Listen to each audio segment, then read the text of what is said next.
जय श्री कृष्ण। निस्वार्थ भाव से कहीं भी प्रेम युक्त जीवन जिया जाता है तो भागवत प्राप्ति का 100% चांस होता है। आज इंसान प्रेम रहित जीवन जी रहा है, स्वार्थ में जीवन जी रहा है और प्रेम करने का ढोंग भी रचता है। प्रेम का कोई सीमा नहीं होता, प्रेम का कोई छोर नहीं होता। किसी नदी, किसी तालाब, किसी झील, समुद्र, सागर का तो सीमा होता है, पर प्रेम का कोई सीमा नहीं होता। प्रेम बेमोल होना चाहिए, प्रेम में कोई मोल नहीं होता।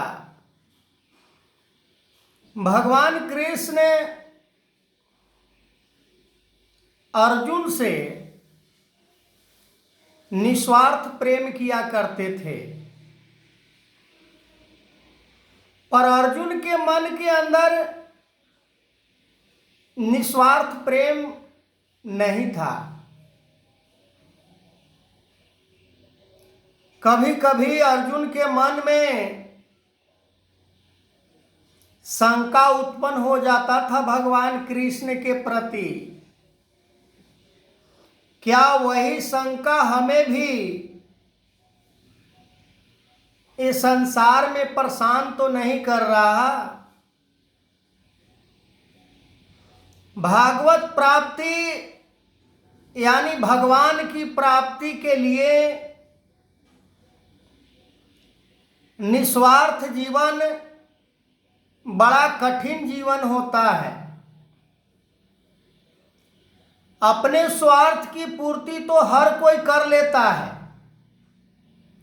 हर जीव कर लेता है, पर निस्वार्थ होकर दूसरे को सेवा करना, दूसरों की भला करना, दूसरों को आदर देना, दूसरों को अपने से ऊंचा मानना, ये तो केवल भगवान के अंदर ही ये गुण होते हैं। यदि हमें ये दैविक गुण प्राप्त करना है, दैविक गुण से युक्त होकर जीवन जीना है, तो हमें सबसे पहले निस्वार्थ होना पड़ेगा। निस्वार्थ होने का मतलब कि सामने वाला यदि भूखा हो और उसके सामने हम अच्छे अच्छे पकवान, अच्छे अच्छे भोजन पका कर खा रहे हैं, पर तनिक मात्र भी हमें दया नहीं आ रहा है, पर हम दया की दुहाई देते हैं। ऊंचे ऊंचे मंचों से हम ऐसे जयघोष लगाते हैं कि सामने वाला उसका मुरीद हो जाए कि कितना ये दयावान व्यक्ति बोल रहा है। दया धर्म का मूल है, पाप मूल अभिमान। कई दफा मैंने इस दोहा को अपने वीडियो के अंदर उल्लेख किया है कि धर्म को मानने वाले शायद ये भूल जाते हैं कि दया ही धर्म का मूल स्रोत है। दया नहीं तो धर्म भी नहीं है। हम धर्म को मानने वाले हो ही नहीं सकते।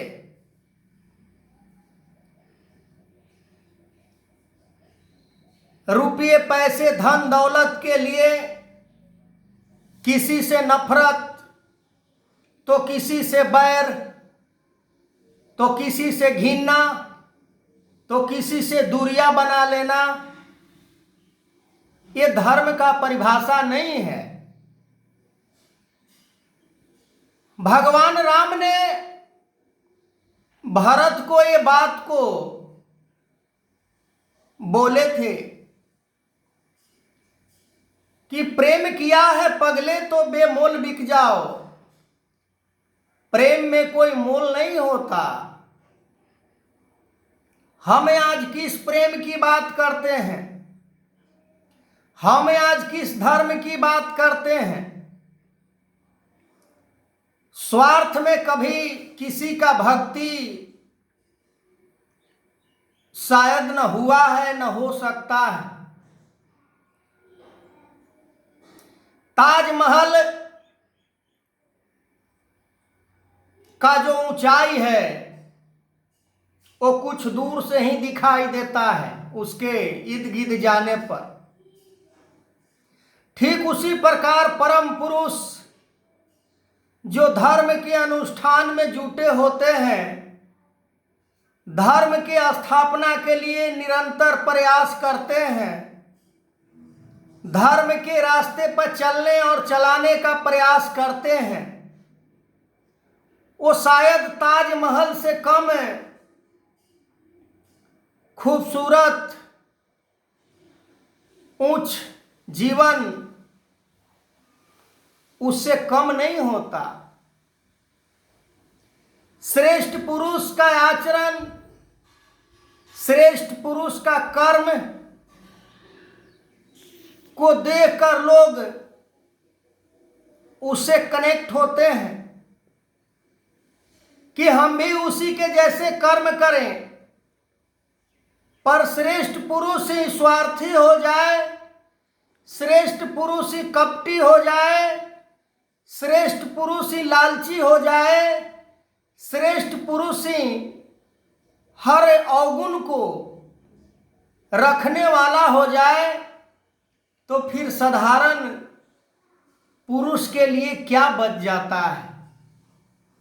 साधारण पुरुष भटक जाता है। साधारण पुरुष सत्य से विचलित हो जाता है। पर जो श्रेष्ठ पुरुष होता है वो कहीं भी प्रेम की स्थापना करके, प्रेम अपने जीवन के आधार बनाकर, प्रेम से युक्त होकर जीवन जीकर भागवत परमात्मा को प्राप्त कर लेता है। क्योंकि परमात्मा ही एक सच्चाई को जानने वाला होता है हर किसी के बारे में।